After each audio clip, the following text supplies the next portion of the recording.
Ah, scary ghost words. Horror.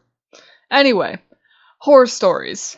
Short, long, flash, so on and so forth. Horror can be either amazing and powerful, or weak and lead to either comedy for how bad it is, or disgust for how bad it is.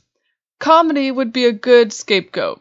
For instance, I'd gone to see the movie Smile recently, and it was a decent movie, don't get me wrong, but there were parts where the CGI was so bad that I'd actually start laughing while I'd watch people's faces get ripped off. The movie itself was good, a nice psychological horror, but the CGI was so funny that I'd be laughing like a damn maniac. And honestly, I think it made the movie even better.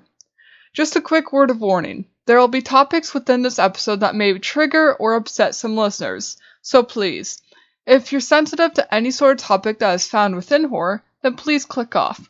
I will not be upset. Value your own peace more than my writing tips and episodes. Before I get into this week's episode, I just want to quickly apologize for missing last week's episode. I've been busy between school and working 2 jobs. I was working 2 jobs because I put in my 2 weeks at one job and started working at the other. So I had to manage everything for 2 weeks and attempt to survive. In fact, the last episode, I managed to find time to record, edit, and upload within a less than 2-hour window before I had to rush off to my next job. But this time I couldn't do that, which is surprising since the episode 88 weeks I worked 49 hours. But the episode 89 week, I only worked 39. But oh well, on to the episode. So for the people who don't know, I'm currently taking an AP Writer's Craft class, and right now we're on the Flash Fiction unit. And in an update to NaNoWriMo, I'm currently at 36,674 words. So my teacher decided to have us look over an article giving 10 writing tips from horror writers. So today I'll be reading out the 10 tips and then reading off a 500-word story that I wrote within 15 minutes for the class. I'll also be providing a link to the article in the description for you all to check out. So, to start off with, number 1. There are 3 types of terror. 1 is the gross-out horror, such as someone touching slime out of nowhere, blood splattering across a wall, and someone falling into mud where they find a pile of bones. 2 is the horror, such as ghosts, zombies, the dark, and so on. 3 is the terror. This is when you feel something behind you, but no one is there. When the bloody face of an axe murderer appears outside of your window, or even when your pets have been killed and hung from the ceiling, their bloody lifeless bodies drifting with the breeze and their eyes torn out of their sockets. Sorry for that bit of imagery, but just need to make a point. Plus, if you get a bit unsettled by that bit, then that'll lead perfectly into the second tip, which is, use your own fear. Listen up, everyone. No one knows what scares you the most than yourself. So, if you write what you fear, then you'll be able to find an audience with the same fear and target their heart. Make them break down and trigger their traumas. Make your audience cry. Alright, 3. Get inside your narrator's head. Within the article, it says that if a reader sees through the eyes of a character, then there's a higher chance that they'll feel what they're feeling. So I interpreted this as write in first person, but it could also mean to be very descriptive of surroundings and the actions that the character takes. 4. Don't worry about being legitimate. So this tip recommended ignoring what others say about what is and isn't a legit genre. Instead write what feels right to you. So basically, be yourself and don't try to copy the crafts of others. 5. Take your nonsense seriously. This tip went into how you should take the creatures and characters you write up seriously, and to ignore anyone who says they're out of place, unrealistic, or stupid. 6. Go where the pain is. This one, I think, suggested including bits of your past, where the pain is, essentially, because chances are others have experienced the same things and you'll be able to tear them down using their traumas.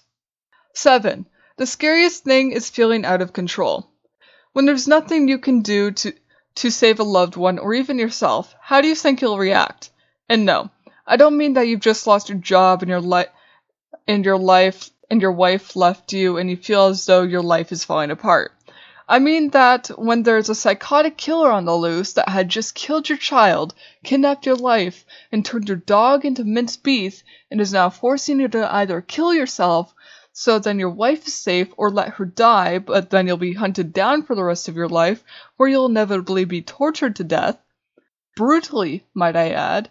How do you think you'll react then? Cry? Most likely. However, you don't have the time to mourn your freezing gray child, or the blood all over the furniture and the severed dog head staring back at you from the food bowl. You need to make a decision, and fast. I would have chosen death. After all, it's a killer that managed to ruin my entire life within a single day. Why the hell would I want to stay alive? Plus, you're not even certain that your wife is actually captive and alive. So if anything, if you had gone to try and rescue her, then you'll most likely end up finding her dead body. See? See what I mean by triggering descriptions? I warned you. 8. Just start writing and fix it later. This is something that I recommend big time. I've said this before and I'll say it again. Do not edit. Don't even read your work until, say, your 3rd novel. And if you don't write novels, then say your 30th short story or something. I don't know. Basically, my first novel, Death Chill, was absolutely terrible. The second was decent, but still had many issues, and the third was my best. At the time. Keep that in mind, at the time. There's always room to improve, and allowing yourself to improve naturally through writing is much better than over-editing everything. Plus, if you choose to edit when you first start, then you won't actually be able to see all of the issues within your works, since you don't have any more experience. So by that point, it's practically pointless.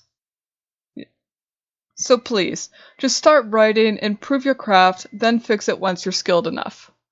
9. Tell your own story. This one is actually extremely true, especially if you're not a fan fiction writer. You should be creating your own worlds and monsters, not copying others that have already thought things through and set up their entire universe. Like for instance, my Death Chill trilogy some may say that it isn't original, especially since it's based around a magic high school, but it's still my world nonetheless. I've made up my own characters, created entirely new monsters, and used a different approach when it comes to magic, non-magic, and government. Even with my new 8-book series, I've created more brand new creatures, used different forms of government, and made the characters my own, instead of basing off of anyone else's and just changing the name. So create your own worlds. It's almost like it's your child. Well, if that's the case, then my children are traumatized to no end. But anyway, tell your own story and don't try to copy anyone else. Finally, 10. Keep it real. This doesn't mean don't write fantasy and stick to the normal world. To be honest, I don't really even know what it's supposed to mean. All of the tips have extremely short descriptions that don't always even describe them. But on this one, it says that emotional realism is important. So I'm guessing that means to keep your feelings towards your story real, or perhaps the character's emotions real? I legit have no clue. Perhaps one of you could check out the article and figure it out, but otherwise, I can't tell. Alright, and those are the top 10 tips for writing horror. Hopefully all this was helpful. Once again, I'm sorry for missing last week. I've been busy, but I should be much more free now, which is good since I am sleep deprived and it hurts to walk upstairs. Anyway, before I start concluding this week's meeting, I will now start reading off the flash fiction story I wrote for a horror story assignment. Keep in mind, I actually forgot about it at some point, so I had to rush through it, but here you go. Swing set. I'm surrounded by darkness, noise, and a decent chill tonight. My back aches and eyes are as heavy as lead. Nearby is a park with a swing set I used to play on with friends. Wood chips crack below me as I wander over to the seat and begin swinging. The wind blows through my hair and my spine relaxes and stretches. A slower song switches on through my earbuds and I stop, planting my feet on the dry earth and taking out my phone to message a friend. My body becomes tense, with shoulders hunched. I can feel them all around me, sucking up my air, staring me down, and closing in on me. My head shoots around, only empty buildings, but I can still feel them. I know they're there. I glance anxiously down at my phone screen and tears drip onto it. Back up. They're here. They're all around me. Their shadowy bodies encircling the entire park. Low murmurs and distant ghostly child laughter ring in the wind. I strain my neck to look all around me, twisting and turning in my seat. I can't breathe. They're everywhere. I'm going to die. My body turns back around. He's right in front of me. His gruesome, nostalgically abusive smile burning down at me. I attempt to scream, but his hands firmly grasp my throat, tightening with every moment that I struggle. The oxygen spills out of my lungs, and I gasp for breath. My shouts sound more like gargles. Everything is going dark, and little black spots appear. I can't breathe. I can't move. I'm going to die. His eyes meet mine. They're dark and soulless, and missing. Blood pours out of his eye sockets, and he laughs and laughs, like he's amused by my suffering. I can still feel his warmth. It's something that I can never escape. His face is burned into my consciousness. That impatient expression and large nose, that intoxicated scent and tan skin. I'll never escape it. I'll never escape him. His mouth moves as though he's going to say something, but instead my body drops, screeching. It's all just screeching. He throws me to the ground, and my arms scrape against the wood chips, bleeding. I twist my body over, and he stands above me, smiling with drooped eyebrows. He's tired of me just as I'm tired, just as much as I'm tired of suffering. He bends down, reaching for my hair. My phone buzzes. The screen lights up, revealing a message as my friend attempts to make a joke while I'm in agony. How fucking dare he? I remove my eyes from the screen and begin surveying once more. He's gone. They're all gone. But I can still sense them. Hastily, I grab my bag and gloves and flee the park, attempting to escape all of those memories, hoping, wishing, to never experience them again. There are muffled voices beside me, and my head turns. Just a couple walking their dogs. Right, that's what humans look like. 500 words. 500 words exactly. Alright, time to conclude. Follow at CWC Publishing on Twitter. Check out my novels Death Chill, Flame Whip, and Arctic Blaze on Amazon and Kobo, link in description. Check out the Creative Writing Club Patreon, link in description. Check out the Creative Writing Club Discord server in the description. Check out the Creative Writing Club Instagram at creativewriting_club. Check out my personal Instagram at dark_night_wolves. And let's bring this questionable meeting to an end.